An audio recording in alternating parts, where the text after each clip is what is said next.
Hai guys, annyeonghaseyo 여러분. Ketemu lagi dengan Mimin Receh di sini yang akan membahas momen kocak BTS pada saat mereka di atas panggung ataupun di belakang panggung.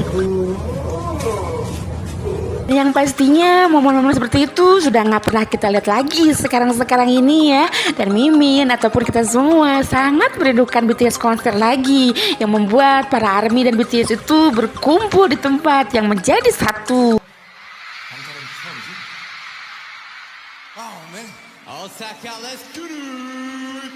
Ya, walaupun BTS sering ngadain konser sekarang ini secara online, tapi kan di belakang panggungnya nggak pernah dilihatin apa mereka sedang latihan, sedang buka baju, sedang cedera, sedang drop, sedang nangis. Kita nggak pernah tahu dan hanya tahu di atas panggungnya saja. Namun sebelum videonya dilanjut, buat kalian yang belum subscribe, silahkan subscribe dulu dan nyalakan juga loncengnya biar dapat notifikasi dari Mimin. Dan tanpa berlama-lama, kita langsung aja ke momen-momennya. So let's go.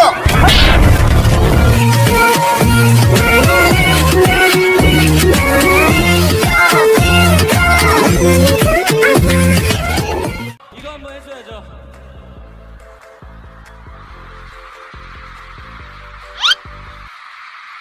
야, 빨리 줘.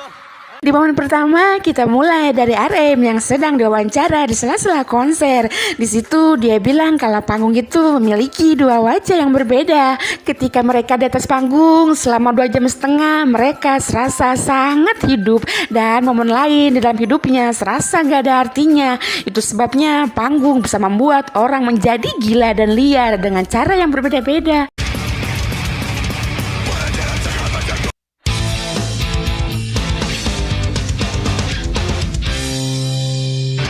Dan kemudian itu bisa membuat mereka marah ketika di luar panggung. Kok marah sih? Tapi nggak tahu juga sih, hanya orang-orang yang pernah konser yang pernah merasakan hal itu. Akan tetapi terkadang mereka juga serasa takut naik ke panggung karena itu bisa menguras tenaga mereka secara fisik. Makanya mereka sebelum tampil suka peregangan dulu biar nggak cedera. 무대는 글쎄요, 전 두 얼굴이 있어요. 무대 두 얼굴. 그 무대에 대해서 2시간 반 동안 내가 너무 살아있다고 느끼기 때문에 나머지의 모든 시간들이 다 되게 쓸모없게 느껴져요. 그래서 사람 미치게 하죠, 무대는. 여러 가지 의미로. 진짜 사람을 미치게 하고. Di momen yang berbeda, RM juga pernah mengungkapkan kesulitannya menghibur ARMY bahwa dirinya yang paling susah bergaya imut di atas panggung, dan itu membuat dia iri dengan teman-temannya yang bisa melakukan hal itu dengan mudah. 하나, 둘, 셋.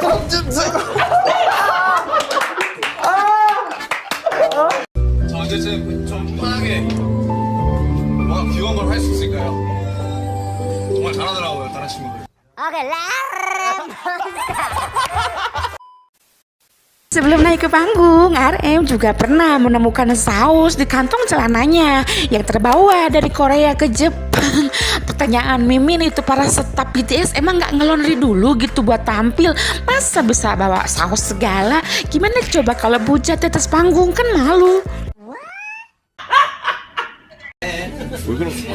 아, 제가 아까 고추장을 주머니에 넣었다가 고추장을 주머니에 왜 넣는 거야?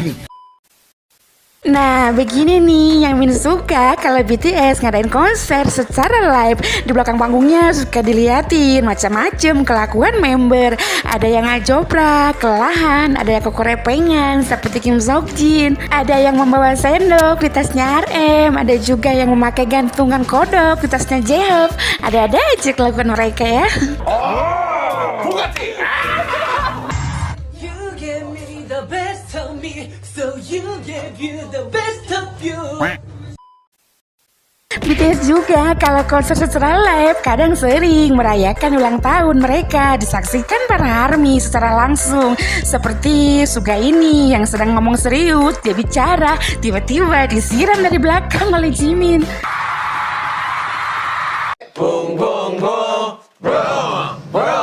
Dan di belakang panggung, Tete sedang belajar memakai dasi sendiri. Namun tiba-tiba staf cewek menghampiri dan dipakaiinnya. Andai bisa tukar posisi kayak suami istri gitu loh, yang mau berangkat ke kantor kayak gitu. 바로 그거야. Tapi kalau Mimin ya yang jadi staf cewek di situ pasti langsung dipecat karena Mimin akan ceritakan semuanya yang terjadi di situ ke kalian. Ya kalau Jimin itu sukanya pakai celana dalam ini, Kim Seokjin ini sukanya pakai itu. Dan kelakuan Mark Hutech lagi latihan juga sangat aneh-aneh. Dia bernyanyi nge-rap yang diikuti oleh Kim Seokjin. Dia juga bisa dengan bebasnya bermain skateboard di atas panggung.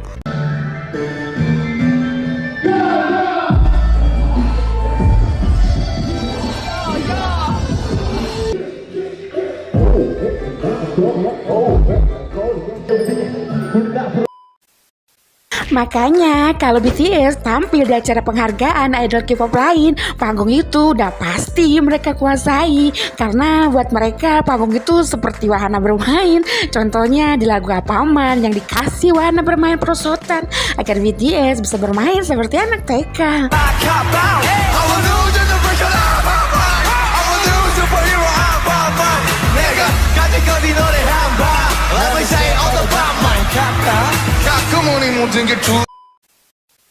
Di atas panggung, si Cookie juga bisa mengekspresikan dirinya berpose dewasa. Padahal baru 22 tahun dia saat itu. Dia juga bisa salto dan jujur balikan sesuka hatinya. Dan tentu saja para ARMY histeris kesenangan melihatnya.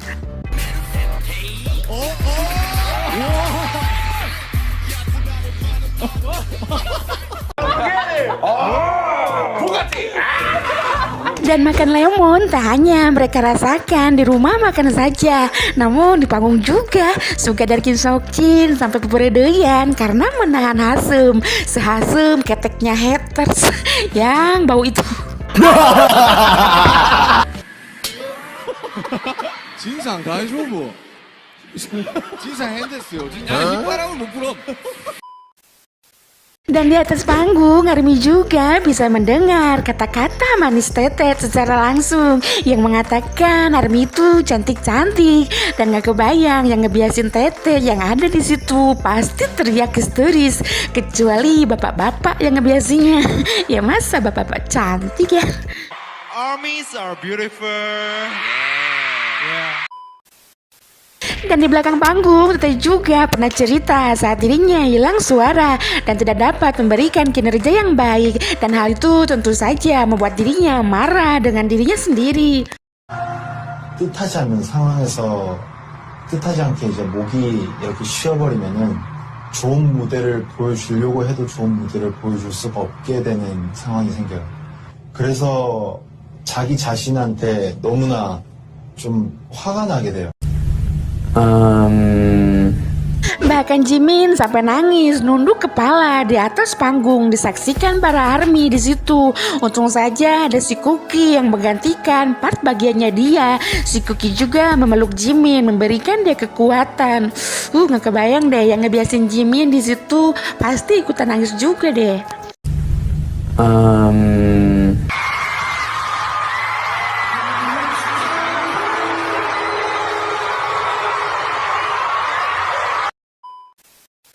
Namun jika tidak sedang sakit tenggorokan, suara Lenpo kali ini sangat nyaring suaranya dengan suara mereka yang asli, bahkan tanpa menggunakan musik sama sekali. Good job. Maybe I can never fly. 저기 저 꽃잎들처럼 날개 단 것처럼 응원해.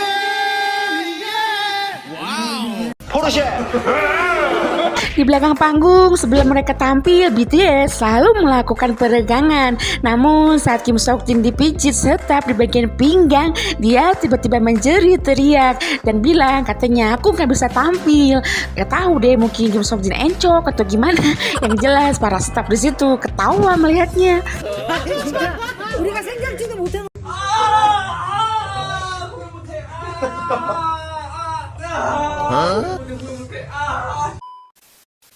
Dan di belakang panggung juga kita bisa melihat betapa riuhnya para staf yang mengatur kebutuhan BTS. Mereka mungkin tidak terlalu peduli dengan body-body BTS saat buka baju yang seksi-seksi itu.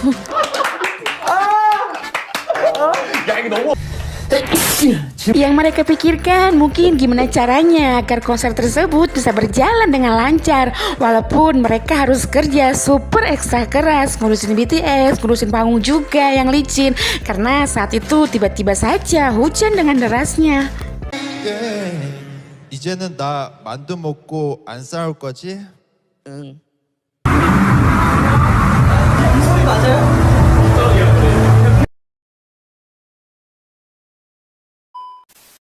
Dan kita bisa lihat para staf yang sibuk sekali di bawah panggung yang ngasih arahan ke BTS agar berhati-hati. Namun BTS ya tetap BTS, walaupun hujan, walaupun jatuh sekalipun mereka nggak peduli. Yang penting tetap ngedance dengan sempurna. 바로 그거야. Bahkan BTS walaupun gak terjatuh, mereka suka bikin game dorong-dorongan. Yang salah satunya tentu saja harus terjatuh. Ya, yang penting mah menghibur. すぎます。では参りますよ。Ready, go!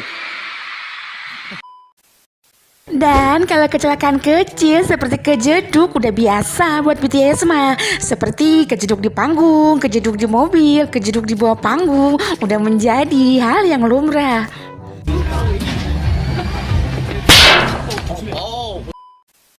Dan momen kocak lainnya saat RM ingin memeluk semua member di atas panggung disaksikan oleh ARMY. Karena RM bilang kita belum tentu kapan bisa kesini lagi. Jadi tolong mundur dikit teman-teman, biarkan aku memelukmu. Dan ternyata bener saja ya, BTS batal kembali lagi ke stadion utama itu lagi. Dan juga ya gengsi malah kekerepengan aja. Dia tuh padahal dukun loh. Dan ternyata bener saja mereka gak jadi ke stadion luar negeri lagi.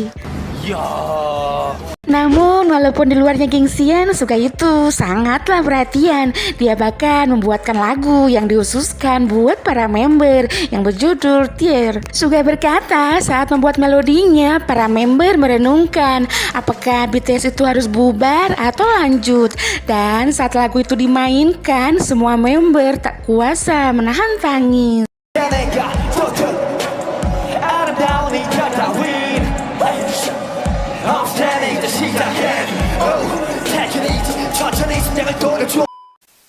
Lalu J-Hope juga di sela-sela wawancara pernah berkata bahwa dirinya tidak akan menjadi J-Hope seperti sekarang tanpa adanya para member.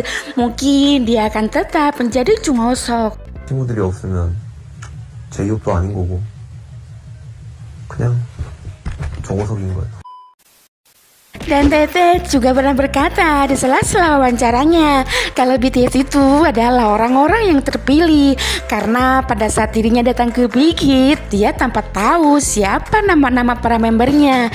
Dia juga banyak bertemu dengan para member dan para training lainnya.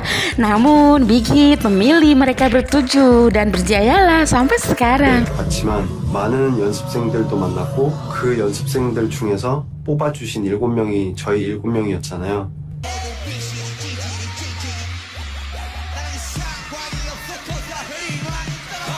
Di sisi lain, RM pernah berkata kalau mereka itu bukan siapa-siapa dan yang mereka capai sekarang hanyalah sebuah pelangi sesaat yang mereka buat sendiri dan dibantu orang-orang di sekeliling mereka.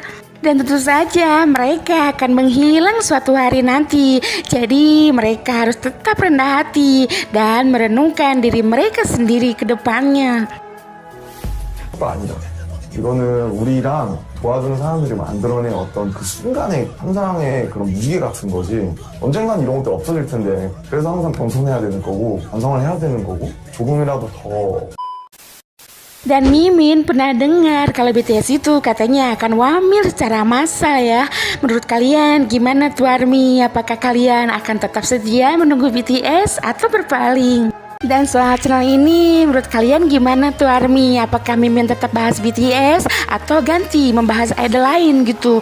Karena jujur aja sih Mimin tuh bingung kalau memikirkan BTS wamil gitu. Di sisi lain Mimin tuh pengen juga tetap berkarya di YouTube biar tetap menghibur. Tapi kalau BTS wamil kan gak ada video baru, bingung yang dibahasnya. Tolong dong please kasih komentar.